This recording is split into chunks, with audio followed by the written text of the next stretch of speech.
हमें गए ना तब भी चढ़ा रहे थे सब।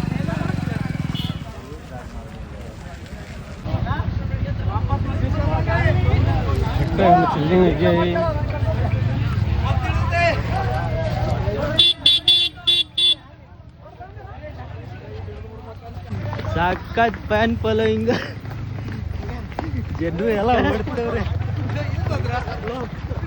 ತಪ್ಪಲ್ಲಿ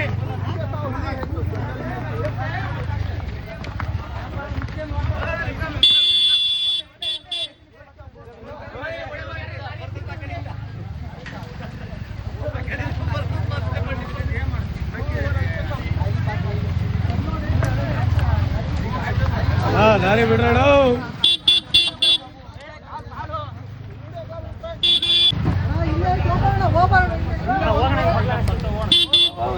ನಮಸ್ಕಾರ ಸ್ನೇಹಿತರೆ, ನೋಡ್ಬೋದು ನಮ್ಮ ಗಜರಾಜ ಎಷ್ಟು ದೈತ್ಯವಾಗಿದ್ದಾನೆ ಅಂತ. ಒಂದು 6,000 kg ಬರೋ ಅಂಥ ಕಾಡಾನೆ ಇದು. ನೆನೆ ನಮ್ಮ ಸಕ್ಕರೆಬೈಲ್ ಟೀಮ್ ಏನಿದೆ ಅವ್ರು ಹೋಗಿ ಇದನ್ನ ಕ್ಯಾಪ್ಚರ್ ಮಾಡ್ತಾರೆ ಚನ್ನಗಿರಿ ಭಾಗದಲ್ಲಿ. ಇದು ಕ್ಯಾಪ್ಚರ್ ಮಾಡೋ ಉದ್ದೇಶ ಏನಾಗಿತ್ತು ಅಂದರೆ ಅಲ್ಲಿನ ಬೆಳೆ ನಾಶ ಮಾಡ್ತಿತ್ತು, ಹಾಗೆ ಜನರ ಮೇಲೆ ಅಟ್ಯಾಕ್ ಮಾಡ್ತಿತ್ತು ಅಂತ ಇದನ್ನ ಕ್ಯಾಪ್ಚರ್ ಮಾಡ್ತಾರೆ. ಸುಮಾರು 3 ದಿನಗಳಿಂದನೇ ಕ್ಯಾಂಪ್ ಹಾಕಿರ್ತಾರೆ. ಆದರೆ ಆನೆ ನೈಟ್ ಹೊತ್ತು ಸೈಟ್ ಆಗುತ್ತೆ, ಏನು ಕ್ಯಾಂಪ್ ಇದೆ ಆನೆಗಳ ಕ್ಯಾಂಪ್ ಮಾಡಿರ್ತಾರೆ ಅಲ್ಲಿಗೆ ಬರೋದು. ಬಟ್ ಆದರೆ SOP ರೂಲ್ಸ್ ಇರೋದ್ರಿಂದ ನೈಟು ಸಂಜೆ 6 ಗಂಟೆ ಆದಮೇಲೆ ಕ್ಯಾಪ್ಚರ್ ಮಾಡೋ ಒಂದು ಆರ್ಡ್ರ್ ಇರೋಲ್ಲ, ಅದಕ್ಕೆ ಇದನ್ನ ಕ್ಯಾಪ್ಚರ್ ಮಾಡ್ತಿರಲ್ಲ. ಬೆಳಗ್ಗೆ ಮತ್ತೆ ಟ್ರ್ಯಾಕಿಂಗ್ ಹೋಗ್ತಾರೆ, ಇದು ಕಾಣಿಸಲ್ಲ ಆವಾಗ.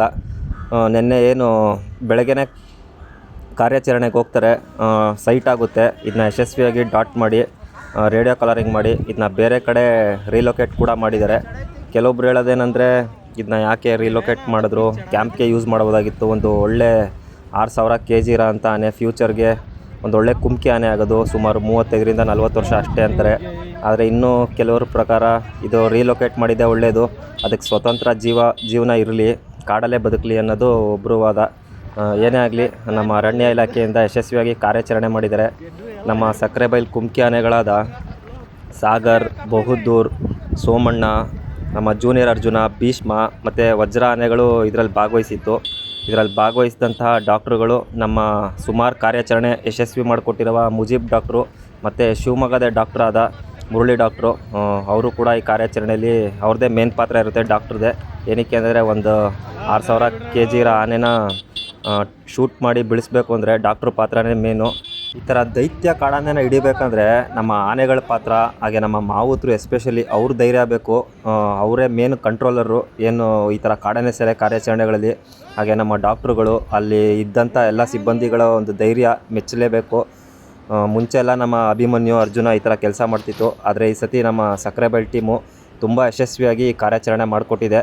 ಅದರಲ್ಲೂ ಎಸ್ಪೆಷಲಿ ಈ ಕಾರ್ಯಾಚರಣೆಯಲ್ಲಿ ಸೋಮಣ್ಣನ ಹೆಸರು ತುಂಬ ಕೇಳಿಬರ್ತದೆ. ಏನಕ್ಕೆ ಅಂದರೆ ಅವನು ಹಗ್ಗ ಕಟ್ಟಿ ಎಳೆಯೋದ್ರಿಂದ ಹಿಡ್ದು ಅವನಿಗೆ ಮುಖ ಕೊಟ್ಟು ನಿಂತಂಥ ಆನೆ ಸೋಮಣ್ಣ. ಮತ್ತು ಈಗ ಲೋಡ್ ಮಾಡ್ಬೇಕಾರೆ ನಮ್ಮ ಅಕ್ಕಪಕ್ಕ ಸಾಗರ್ ಮತ್ತು ಸೋಮಣ್ಣನೂ ಇತ್ತು, ಬಹುದೂರು ಇತ್ತು, ಹಿಂದುಗಡೆ ನಮ್ಮ ಭೀಷ್ಮ ಮತ್ತು ಜೂನಿಯರ್ ಅರ್ಜುನನೂ ಇತ್ತು. ಈ ಕಾರ್ಯಾಚರಣೆಯಲ್ಲಿ ಭಾಗವಹಿಸಿದಂತಹ ಎಲ್ಲ ಅಧಿಕಾರಿಗಳು, ಡಾಕ್ಟ್ರುಗಳು ಮತ್ತು ಸಿಬ್ಬಂದಿಗಳಿಗೆ ನಮ್ಮ ಕಡೆಯಿಂದ ಧನ್ಯವಾದಗಳು. ಸುಮಾರು ಜನ ಹಾಗೆ ಕೇಳ್ತಾ ಇರ್ತಾರೆ, ಏನಕ್ಕೆ 5ರಿಂದ 6 ಆನೆ ಕಾರ್ಯಾಚರಣೆ ಕರ್ಕೊಯ್ತಾರೆ ಅಂತ. ಏನಕ್ಕೆ ಅಂದರೆ ಈಗ ಒಂದು ಆನೆಗೆ ಹಗ್ಗ ಕಟ್ಟಬೇಕಂದ್ರೆ ಹಗ್ಗ ತೊಗೋಕ್ಕೆ ಒಂದು ಆನೆ ಬೇಕು. ಈಗ ನೀರು ತೊಗೋಬೇಕು, ಟ್ರ್ಯಾಂಕ್ಲೈಸ್ ಆದಮೇಲೆ ನೀರು ಹಾಕಬೇಕು ಆನೆಗಳಿಗೆ, ಅದಕ್ಕೊಂದು ಆನೆ ಬೇಕು. ಈಗ ಹಗ್ಗ ಕಟ್ಟಿ ಎಳಿಬೇಕಾದ್ರೆ ಇನ್ನೊಂದು ಆನೆ ಬೇಕು, ಹಿಂದೆಂದು ತಳ್ಸೋಕ್ಕೆ 2 ಆನೆ ಬೇಕು. ಈ ಥರ ಒಂದು ಕಾರ್ಯಾಚರಣೆಯಲ್ಲಿ ಸುಮಾರು 5ರಿಂದ 6 ಆನೆನ ಯೂಸ್ ಮಾಡ್ಕೋತಾರೆ. ಈ ಸತಿ ನಮ್ಮ ಸಕ್ಕರೆಬೈಲ್ ಟೀಮು ತುಂಬ ಚೆನ್ನಾಗಿ ಒಂದು ಕಾರ್ಯಾಚರಣೆ ಮಾಡಿಕೊಟ್ಟಿದೆ. ಎಷ್ಟೊಂದು ಕಡೆ ಮಾತು ಬರೋದು ನಮ್ಮ ಸಕ್ಕರೆಬೈಲ್ ಆನೆಗಳನ್ನ ಯೂಸ್ ಮಾಡ್ಕೊಳ್ಳಲ್ಲ ಕಾರ್ಯಾಚರಣೆಯಲ್ಲಿ ಅಂತ. ಆದರೆ ಇವಾಗ ಪ್ರೂವ್ ಆಗಿದೆ, ಸಕ್ಕರೆಬೈಲ್ ಆನೆಗಳು ಈ ಥರ ದೈತ್ಯ ಕಾಡಾನೆನ ಹಿಡಿಯೋದ್ರಲ್ಲಿ ನಾವು ರೆಡಿ ಅಂತ ಹೇಳಿದ್ದಾರೆ. ಯಶಸ್ವಿಯಾಗಿ ಕಾರ್ಯಾಚರಣೆನೂ ಮುಗಿಸಿದ್ದಾರೆ. ನೋಡ್ಬೋದು ಈ ಕಾಡಾನೆಗೆ ಎಷ್ಟು ಜನ ಅಭಿಮಾನಿ ಇದ್ದಾರೆ, ಎಲ್ಲ ಅದ್ರ ಹಿಂದೆ ಹೋಗ್ತಾ ಇದ್ದಾರೆ ನೋಡ್ಬೋದು. ನಿಮಗೇನು ಅನಿಸುತ್ತೆ ನೀವು ಕಮೆಂಟ್ ಮುಖಾಂತರ ತಿಳಿಸಿ. ಏನಂದರೆ ಇದನ್ನ ರೀಲೊಕೇಟ್ ಮಾಡಿದ್ದು ಒಳ್ಳೇದಾ, ಇಲ್ಲಾಂದರೆ ಇದನ್ನ ಕ್ರಾಲ್ಗೆ ಹಾಕಿ ಪಳಗಿಸ್ಬೇಕಾಗಿತ್ತಾ? ಲಾಸ್ಟ್ ಕಾರ್ಯಾಚರಣೆಲೆಲ್ಲ ಕೇಳೋರು ಎಂತೆಂಥ ಒಳ್ಳೆ ಆನೆನ ಬಿಟ್ಬಿಟ್ರು, ರೀಲೊಕೇಟ್ ಮಾಡಿದ್ರು. ಒಂದು ಸಿಂಗಲ್ ಟಸ್ಕ್ ಆನೆನ ಕ್ಯಾಪ್ಚರ್ ಮಾಡಿ ಕ್ರಾಲ್ಗೆ ಹಾಕ್ತಾರೆ, ಕಣ್ಣಿಲ್ದಿರೋ ಆನೆನ ಕ್ರಾಲ್ಗೆ ಹಾಕ್ತಾರೆ ಅಂತ. ಆದರೆ ನಿಮ್ಮ ಅಭಿಪ್ರಾಯನೂ ಮುಖ್ಯ, ತಿಳಿಸಿ ಕಮೆಂಟ್ ಮುಖಾಂತರ.